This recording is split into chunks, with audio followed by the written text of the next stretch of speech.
Hello అండి, welcome to my YouTube channel. ఈరోజు మనం ఎండు చేపల పులుసు నీసు లేకుండా ఎలా వండుకోవాలో మీకు చూపిస్తాను. ఫస్ట్ ఎండు చేపలు తీసుకోవాలి. దీన్ని కొంచెం లైట్గా వేయించుకోవాలి. వేయించుకున్న తర్వాత వీటిని ఉప్పు కలిపిన నీళ్ళల్లో ఈ విధంగా వేసుకొని ఇట్లా క్లీన్ చేసుకోవాలి. ఫస్ట్ డస్ట్ ఉన్న అయిపోతుంది. నెక్స్ట్ ఆయిల్ 3 టేబుల్ స్పూన్ల ఆయిల్ తీసుకొని ఆవాలు, మెంతులు మరియు ఇంకా జీలకర్ర, నెక్స్ట్ టైం జీలకర్ర వేసుకొని కొంచెం అవి గోలిన తర్వాత కరివేపాకు కూడా వేసుకొని గోలాలి. గోలిన తర్వాత పచ్చిమిరపకాయలు వేసుకోవాలి. ఒక 2 చిన్న పచ్చిమిరపకాయలు కట్ చేసుకొని అందులో వేసుకోవాలి. నెక్స్ట్ ఒక పెద్ద ఉల్లిపాయను కట్ చేసుకొని అందులో వేసుకొని ఇలా గోల్డెన్ బ్రౌన్ వచ్చే వరకు వేయించుకొని అల్లం మరియు పసుపు,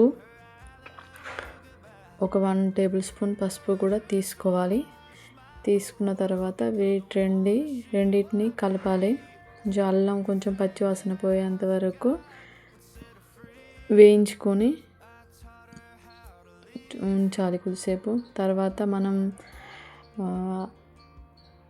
ఎండు చేపలను ఇందులో వేసుకొని కొంచెం ఫ్రై లెక్క చేసుకోవాలి. తర్వాత ఇందులోనే కొంచెం ఒక 2-3 టేబుల్ స్పూన్ల కారం మీకు తగ్గట్టు వేసుకోవాలి.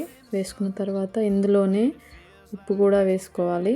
తర్వాత చింతపండు పులుసు పోసుకోవాలి. ఇందులోనే పోసుకున్న తర్వాత మంచిగా ఇది థిక్ గ్రేవీ వచ్చే వరకు మంచిగా మసలనివ్వాలి. చూడండి ఒకసారి నేను ఏ విధంగా చేస్తున్నానో చూడండి.